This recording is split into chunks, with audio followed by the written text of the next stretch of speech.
बहुत सारे स्टूडेंट्स जो यूके में ऑलरेडी मौजूद हैं और पीएसडब्ल्यू के ऊपर हैं और उनका पीएसडब्ल्यू ख़त्म होने वाला है, वो इस टाइम पे परेशानी है उनको कि हम यूके में अब दोबारा स्टे कैसे करेंगे। आप जो है वो मास्टर्स इन रिसर्च में एडमिशन कराएं, ताकि क्योंकि आपको तो एक दफ़ा पीएसडब्ल्यू मिला हुआ है तो आपकी वाइफ को जो है वो दूसरी दफ़ा भी पीएसडब्ल्यू मिलेगी। यूके में कोई बिज़नेस स्टार्ट करें और उस बिज़नेस को आप जो है वो ग्रो करें, थोड़ा सा टर्नओवर शो करें, उस बिज़नेस को ग्रो करें, थोड़ा सा टर्नओवर शो करें, गवर्नमेंट को टैक्स दें, तो आप अपने बिज़नेस का लाइसेंस ले लें। जैसे ही आप लाइसेंस लेंगे तो फिर आप अपने आप को खुद ही जो है वो स्पॉन्सर कर सकते हैं। सेल्फ स्पॉन्सर वीज़ा कहते हैं।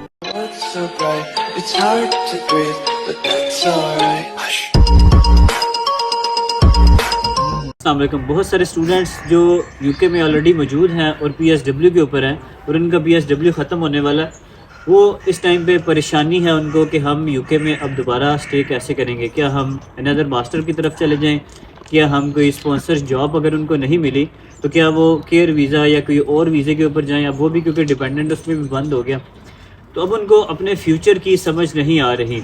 और बहुत सारे लोग मेरी तरह जो यूके में आते हैं तो डेफ़िनेटली हर बंदा यहाँ पे सेटलमेंट का ख्वाब लेके आता है। किसी का भी ये मकसद नहीं होता कि यार मैं यहाँ पे आके काम करूँ, पढूँ और फिर मैं वापस चला जाऊँ, क्योंकि आपने 30-35 लाख रुपया या अब तो 50 लाख रुपया आपने किस लिए लगाया अगर आपने यहाँ पे सेटलमेंट भी नहीं लेनी। आज की इस वीडियो के अंदर उन तमाम लोगों को जो यूके में पीएसडब्ल्यू के ऊपर हैं या इन फ्यूचर आने का प्लान कर रहे हैं और वो सोच रहे हैं कि यार पीएसडब्ल्यू के बाद उनका यहाँ पे फ्यूचर क्या होगा, आज की इस वीडियो में उनको डिटेल से गाइड करते हैं कि क्या क्या ऑप्शंस आपके पास हो सकते हैं पीएसडब्ल्यू के बाद। पहला तो ऑप्शन ये है कि मैंने ये देखा है कि बहुत सारे लोग जो 2011 के अंदर आए थे उनमें से मैक्सिमम जो अवाम है वो सारी की सारी यहाँ पे पीआर ले चुकी है या आईएलआर या नेशनैलिटी ले चुकी है। यानी जिस तरह अभी वीज़े खुले हुए हैं इसी तरह वीज़े जो है वो 2010-11 के अंदर भी जो है वो इसी तरह वीज़े बांटे गए थे यूके के। फिर वो 2012 के अंदर जो है वो बंद कर दिए गए, फिर पीएसडब्ल्यू बंद हो गया और ये चीज़ें जो है वो उस टाइम पे भी हुई थी। तो अभी तमाम के तमाम जो 2010-11 के अंदर लोग आए थे वो सारे के सारे यहाँ पे अब सेटल हैं। कोई बहुत अच्छी जॉब कर रहा है, कोई बहुत अच्छा बिजनेस कर रहा है और किसके पास नेशनलिटी, और बहुत सारे लोग यहाँ पे सेटल हैं। लेकिन कुछ लोग ऐसे भी थे जो वापस चले गए थे, कुछ लोग यूरोप साइड पे चले गए थे, कुछ लोग दुबई वाली साइड पे चले गए थे और बहुत सारे लोगों ने डिफरेंट रूट इख्तियार किए थे। तो अभी जो लोग आए हैं इनका फ्यूचर क्या होगा? इनका फ्यूचर ये होगा कि बहुत सारे लोग या तो दोबारा मास्टर में एडमिशन ले लेंगे। जैसे फॉर एग्जांपल मैं हूँ, तो मैंने 1 ईयर का मास्टर किया है, फिर मैंने 2 ईयर्स का पीएसडब्ल्यू लिया, तो मैं दोबारा मास्टर में जो है वो एडमिशन ले सकता हूँ। अब मैं क्योंकि मुझे रियलाइज़ हो गया कि यार मैंने अपना टाइम पूरा करना है, तो मैंने टाइम पूरा करने के लिए मैं 2 ईयर्स मास्टर में या मास्टर्स बाय रिसर्च में एडमिशन ले सकता हूँ, ताकि मैं अपने डिपेंडेंट को भी बुला सकूँ। ये एक मेरे पास जो है वो पहला ऑप्शन हो गया यूके में स्टे करने का। इसका फ़ायदा ये है कि यार एक तो आप डिपेंडेंट को भी बुला सकते हो, दूसरा फ़ायदा इसका ये होगा कि यार मैं पढ़ाई में रहूँगा, कोई इलीगल काम के अंदर या मैं कोई केयर होम वाले काम के अंदर जो है वो नहीं जाऊँगा, और इस रिसर्च वर्क का मुझे फ़ायदा ये होगा। दूसरे लोग ये भी कर सकते हैं कि अपनी वाइफ को आप जो है वो मास्टर्स इन रिसर्च में एडमिशन कराएं, ताकि क्योंकि आपको तो एक दफ़ा पीएसडब्ल्यू मिला हुआ है तो आपकी वाइफ को जो है वो दूसरी दफ़ा भी पीएसडब्ल्यू मिलेगा, क्योंकि पीएसडब्ल्यू आपको ज़िंदगी में एक दफ़ा मिलता है। अपनी वाइफ का मास्टर्स इन रिसर्च के अंदर एडमिशन कराएं तो आप डेफिनेटली जो है वो यहाँ पे डिपेंडेंट बन सकते हैं। तो उसका फ़ायदा ये होगा कि यार आप डिपेंडेंट भी बनेंगे और आपका यहाँ पे जो है वो स्टे भी रहेगा और आपको लीगली जो है वो फुल टाइम वर्क भी अलाउ होगा। ये तो हो गया पहला ऑप्शन। तो ऑप्शन ये हो सकता है कि आप खुद या अपनी वाइफ को पीएचडी के अंदर एडमिशन दिला दें। मैं इस बात की गारंटी देता हूं कि अगर आपने मास्टर्स यहाँ से किया है और आपने अच्छा अपना थीसिस लिखा है, तो आप अगर 6 महीने अपने जो है वो रिसर्च प्रपोजल और बाकी चीज़ों के ऊपर लगाएं, अगर आपको इंटरेस्ट है थोड़ा बहुत, तो आपको पीएचडी में यहाँ पे एडमिशन जो है वो स्कॉलरशिप पे बड़ी आसानी से मिल सकता है। अगर आपकी थोड़ी सी अपने जो सुपरवाइज़र है उसके साथ बनती है और आपने थोड़ा अच्छा उनके साथ काम किया, तो आपको पीएचडी की स्कॉलरशिप लेना यहाँ पे इतना ज़्यादा मुश्किल नहीं होगा। थोड़ा सा टफ उन लोगों के लिए होता है क्योंकि फंडिंग्स यहाँ पे हासिल करना इतना आसान नहीं होता, थोड़ा सा मुश्किल होता है। लेकिन अगर आप मेहनत करें, आपका थोड़ा सा रिसर्च बैकग्राउंड हो और आप 6 महीने इसके ऊपर इन्वेस्ट करें, तो आपको पीएचडी के अंदर जो है वो स्कॉलरशिप्स मिल सकती है।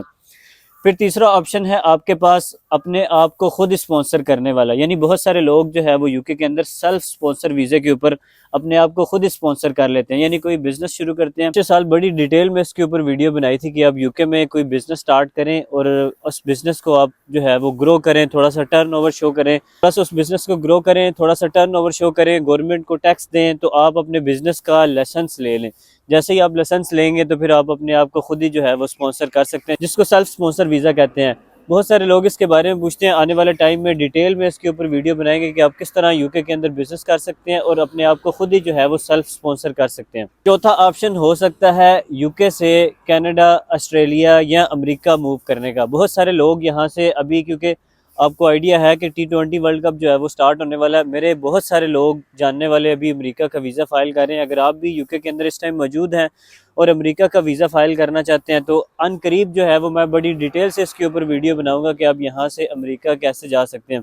बहुत सारे लोग ऑलरेडी गए भी हैं और अभी एक गोल्डन अपॉर्चुनिटी है लोगों के पास कैसे अमेरिका मूव करने की। अगर आप थोड़े से पुराने हैं यहाँ पे और आपका PSW ख़त्म होने वाला है, या आपको लग रहा है कि यहाँ पे आपकी सेटलमेंट मुश्किल है और आप यहाँ से अमेरिका मूव करना चाहते हैं, तो आप यहाँ से अमेरिका बड़ी आसानी से मूव कर सकते हैं। कोई ख़ास आपको बैंक स्टेटमेंट नहीं चाहिए, कोई ख़ास आपको जो है वो यहाँ पे कोई ट्रैवल हिस्ट्री नहीं चाहिए। बस एक इंटरव्यू होता है, अगर वो इंटरव्यू आपका क्लियर हो जाए और आप उनको सेटिस्फाई कर लें कि यार आप वाकई ही विजिटर हैं, तो यहाँ से विजिटर वीज़ा अमेरिका का लगना इतना कोई मुश्किल काम नहीं है। बड़ी आसानी से आपका जो है वो यहाँ से विजिटर वीज़ा अमेरिका का लग जाता है। जो चौथा ऑप्शन हो सकता है यहाँ से, वो हो सकता है बहुत सारे लोग यहाँ से यूरोप चले जाते हैं और वहाँ पे जाके कागज़ जमा करा देते हैं। जैसे पुर्तगाल का ऑप्शन है, स्पेन का ऑप्शन है। इवन मैं भी पिछले साल जो है वो स्पेन, पुर्तगाल और इटली वगैरह गया था। यहाँ से इटली वगैरह, स्पेन जाना, पुर्तगाल जाना बहुत ही आसान है।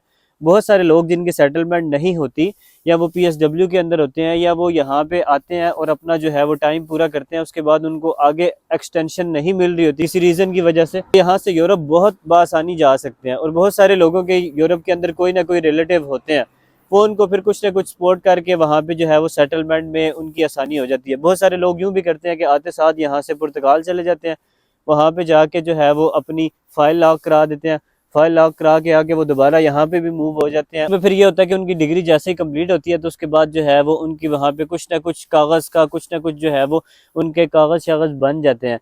तो ये भी एक अच्छा ऑप्शन बहुत सारे लोगों के लिए हो सकता है। और सबसे लास्ट ऑप्शन जो 2010-11 में बहुत सारे लोगों ने जो है वो किया था, वो था शादी। यूके में बहुत सारे लोग यहाँ पे शादी करके भी पक्के होते हैं।